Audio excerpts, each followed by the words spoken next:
Hello mga bossing, kamusta po kayo? Ito yung laban sa pagitan ng Charlotte Hornets at Lakers na kung saan naging dikdikan ang kanilang laban. First quarter and second quarter, lamang ang Lakers dito eh. Ang kaso, humabol ang Hornets sa third quarter and fourth quarter. Paano nga ba nanalo ang Hornets dito? Tara, panoorin natin to. Under 3 minutes ng fourth quarter, lamang ang Lakers dito ng 2 points lang. Sa score na 88-90. Ayan, Luka versus LaMelo. Naka-zone defense pero naka-convert sa man-to-man defense ang Lakers dito. At dahil paubos ng shot clock, 7 seconds to shoot, umatake na sila Melo rito at sinalubong siya rito. At dahil dyan, nalibre si Mark Williams At nagtangka rin si LeBron na humabol pero wala na siya nagawa dyan. Ang ganda ng play ng ginawa ng Hornets dito. Ilista mo na yan para kay Mark the Spark.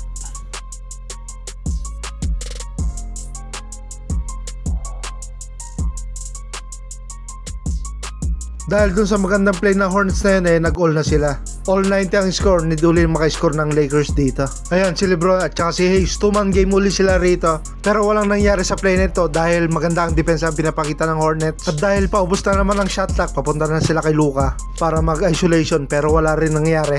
Good line naman yung itinira pero ganun talaga. Ball possession ulit para sa Hornets, all 90 ang score, need maka-score ng Hornets dito. Hindi kailangan magmadali nila Melo rito pero paubos na rin yung shot clock. Ayan, dinouble team na siya rito at ipinasa kay Tulay. Kinuha siya ni LeBron dito pero may pick kaya napaswitch na naman si Luka rito sa depensa. Nagalit ang Pilay sa haba ng Tulay. Tumira ng tres. Ilista mo na yan. Crucial basket yun. Ang ganda nun.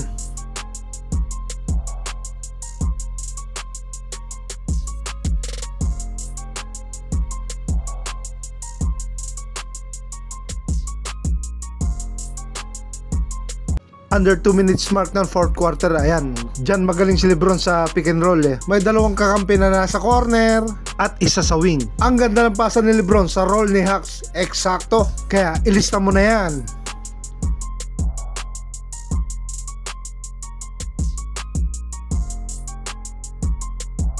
At sa ball possession ito ng Hornets maganda ang pinakita ng Lakers dito na depensa. Bawat mapuntahan ng bola may switch ka agad na depensa. Kitang-kita nyo sa play nito, medyo pinilit kaya medyo muntikan nang mawala ang bola. Pero maganda talaga ang pinakita ng Lakers na depensa rito. Kaya ayan, naubusan sila ng shot clock. Sa oras na to, lamang ang Hornets ng 1 point lang. Eto, 2-man game uli kay LeBron at saka Hachimura. Pick and pop. Libre dito si Hachimura. Ang ganda ng play na yun, kaso sumbablay siya rito. Mabuti na lang, andyan si Luka para sa offensive rebound. Crucial basket ang ginawa ni Luka rito. Nice one. Eto, under 1 minute mark ng fourth quarter. Lamang lang ng 1 point ang Lakers. Sa score na 93-94. Ayan, dumouble team sila kay LaMelo Ball. At nagkarambola na ang depensa ng Lakers dito dahil kay Luka. Tinuturo na ni Luka si Gabriel dito para mag-switch sa corner. Pero huli na ang lahat boy. Defensive breakdown ito para sa Lakers. Ito yung kanina na nagkarambola sila, hindi nakapag-switch si Luka, hindi siya humanap ng tao niya. Bagos itinuro niya si Gabriel na mag-switch. Dahil sa tira na yon, lamang ang Hornets ng 2 points. Sa score na 96-94. Ayan, gumagawa uli ng play dito si Lolo Brown at ipinasa kay Hachimura. Ayan, nabigyan ng foul at binigyan ng penalty pero lahat yun sinablay. Malas lang. 28 seconds, hindi kailangan magbadali ng Hornets dito. Kailangan mo nang mag-ubos ng oras kahit sandali. Ayan, umangat na si Mark the Spark para mag-pick at nag-roll pero walang nangyari. Decoy lang pala yon. Kaya isolation na lang at atake na. Punish spray, ilista mo na yan. Clutch basket yung ginawa niya rito, Ibang class talaga tong LaMelo Ball na to.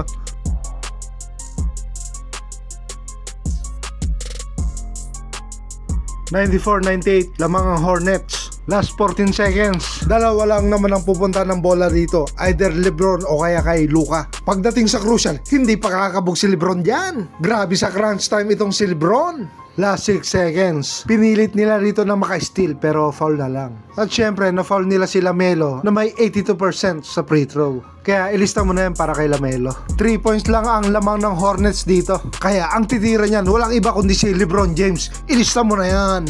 Bawi boss, isa pa. Jordan, Jumordan ka. Isa pa. Naku po, malas. Ganyan talaga laro, minsan talo, minsan panalo. Pero at least hindi sumuko, diba? Sige mga boss, hanggang dito na lang po at mag-ingat po palagi. Jumordan ka, isa pa! Jumordan ka! Para sa idol yan.